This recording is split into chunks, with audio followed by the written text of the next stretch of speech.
എല്ലാവർക്കും ഈസി ആയിട്ടുള്ള റെസിപ്പി വേണം, എന്നാൽ അതിന് നല്ല ടേസ്റ്റും ഉണ്ടാവണം. അപ്പോൾ ഇന്ന് ഞാൻ കാണിക്കാൻ പോണത് അങ്ങനെയുള്ള ഒരു പുഡിങ്ങിൻ്റെ റെസിപ്പിയാണ്. വളരെ ഈസിയാണ് ഉണ്ടാക്കാനും, എന്നാൽ നല്ല ടേസ്റ്റിയാണ്. ഈ ഒരു പുഡിങ് കഴിക്കാൻ തുടങ്ങിയാൽ നമുക്ക് നിർത്താനേ തോന്നില്ല കേട്ടോ. വായിലിട്ടാൽ നല്ല മെൽറ്റായി പോണ പുഡിങ്. ഇപ്പോൾ കണ്ടു നോക്കിയാലോ. അപ്പോൾ ഇതിന് ഞാൻ എടുത്തിരിക്കുന്നത് ഒരു മാർബിൾ കേക്കാണ്. മാർബിൾ കേക്ക് വേണമെന്നില്ല, സ്പഞ്ച് കേക്ക് ആയാലും മതി. അപ്പോൾ 1/2 കിലോയുടെ ഒരു കേക്ക് ഞാൻ എടുത്തിരിക്കുന്നത്. ഇതുപോലെ ഞാനൊന്ന് കട്ട് ചെയ്ത് വെച്ചിട്ടുണ്ട്. ഒരേ കനത്തിൽ കട്ട് ചെയ്യണം. ഇതിൻ്റെ കൂടെ ഞാൻ വാനിലയുടെ ടേസ്റ്റുള്ള കസ്റ്റേർഡ് ഉണ്ടാക്കി വെച്ചിട്ടുണ്ട്. പാലിനകത്ത് കസ്റ്റേർഡ് സാധാരണ കുറുക്കുന്ന പോലെ കുറുക്കി എടുത്ത് വെച്ചിട്ടുണ്ട്. ഈ ഒരു കൺസിസ്റ്റൻസി മതി. ഒരു ആപ്പിൾ ഇതുപോലെ ചെറുതായി കട്ട് ചെയ്ത് നാരങ്ങാ നീരും പഞ്ചസാരയും കൂടെ ചേർത്തിട്ട് ഒന്ന് തണുപ്പിച്ചെടുത്തിട്ടുണ്ട്. ഇത് പൈനാപ്പിളാണ്. ചെറുതായിട്ട് കട്ട് ചെയ്തിട്ട് പഞ്ചസാരയും അല്പം വെള്ളം കൂടെ ഒഴിച്ച് ഒന്ന് വേവിച്ചെടുത്തിട്ടുള്ളതാണിത്. അപ്പോൾ ഇത് ഒരുപാട് അങ്ങ് വേവിക്കണ്ട, ഒരു പകുതി വേവ്.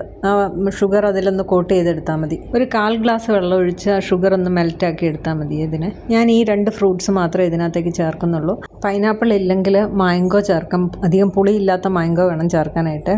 പുളിയുള്ള മാംഗോ ചേർത്ത് കഴിഞ്ഞാൽ പുഡിങ് ശരിയാവില്ല.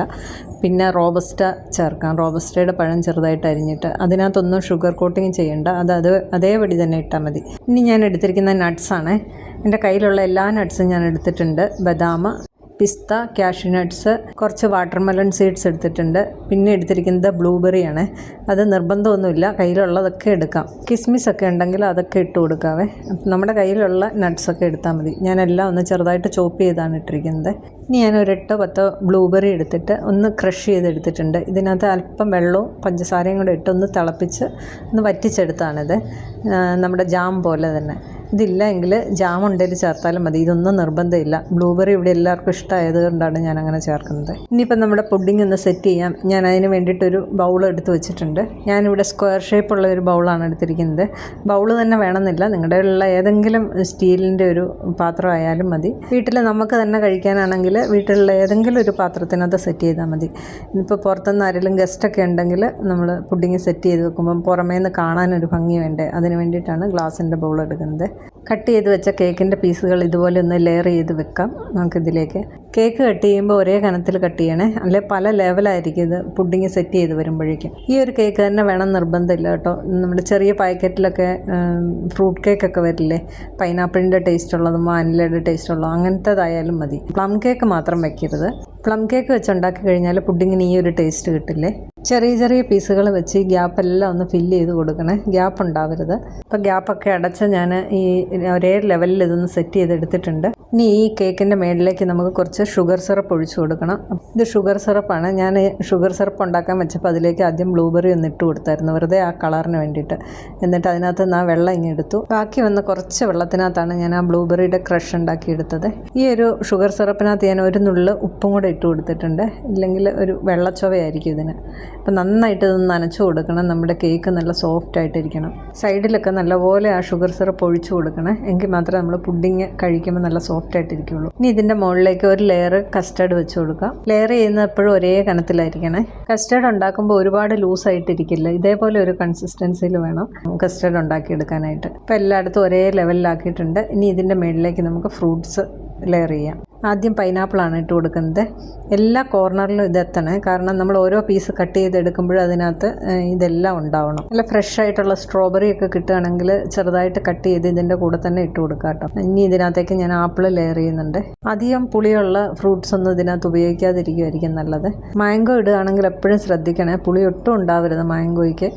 ആപ്പിൾ ഇട്ട് കഴിയുമ്പോൾ ഇതിലേക്ക് നമുക്ക് നട്ട്സ് എല്ലാം കൂടെ ഇട്ട് കൊടുക്കാം. ഐസ്ക്രീം ഉണ്ടെങ്കിൽ ഒരു ലെയർ ഐസ്ക്രീമും കൂടെ ചേർത്ത് കൊടുക്കാവേ. അപ്പം ഇതിനകത്ത് ഞാൻ ഐസ്ക്രീം ചേർക്കുന്നില്ല.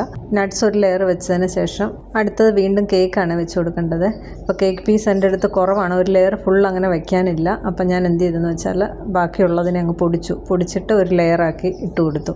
കേക്കിൻ്റെ പീസ് കൂടുതലുണ്ടെങ്കിൽ ആദ്യം വെച്ച പോലെ തന്നെ കട്ട് ചെയ്ത് അങ്ങ് വെച്ച് കൊടുക്കാവേ. എൻ്റെ ഇത് കംപ്ലീറ്റ് ആയിട്ട് വെക്കാനുള്ളതില്ലായിരുന്നു. ബ്രെഡും ബിസ്ക്കറ്റും ഒക്കെ വെച്ച് ഇതുപോലെ പുഡിങ് ഉണ്ടാക്കാൻ പറ്റുമേ, പക്ഷേ ഈ ഒരു ടേസ്റ്റ് അതിനുണ്ടാവില്ല. ഇനിയിപ്പം വീണ്ടും നമുക്ക് ഷുഗർ സിറപ്പ് ഇതിൻ്റെ മുകളിലേക്ക് ഒഴിച്ചു കൊടുക്കാം. കേക്ക് ഒന്ന് സോഫ്റ്റ് ആകാൻ വേണ്ടിയിട്ടുള്ള ഷുഗർ സിറപ്പ് ഒഴിച്ചാൽ മതി, ഒരുപാടാകരുത്, വെള്ളമായി പോകും. ഇനി വീണ്ടും കസ്റ്റർഡ് ഒന്നും കൂടെ ഇട്ട് കൊടുക്കാം. ഞാനിവിടെ 2 ടേബിൾ സ്പൂൺ കസ്റ്റർഡ് 1/2 ലിറ്റർ പാലിനകത്താണ് ഉണ്ടാക്കിയിരിക്കുന്നത്. ഇത് ഞാൻ ഉണ്ടാക്കി കഴിഞ്ഞിട്ട് കുറച്ച് കസ്റ്റർഡ് ബാക്കിയുണ്ടായിരുന്നു. കസ്റ്റർഡ് ഒന്ന് ഫില്ല് ചെയ്തിട്ട് നമ്മൾ ബ്ലൂബെറിയുടെ ക്രഷ് ഇതിൻ്റെ മുകളിലേക്ക് എങ്ങനെ വേണേലും വെച്ച് കൊടുക്കാം കേട്ടോ. എനിക്ക് ഡെക്കറേറ്റ് ചെയ്യാനൊന്നും അറിയില്ല, അപ്പം ഞാൻ ഈ രീതിയിലാണ് വെച്ചത്.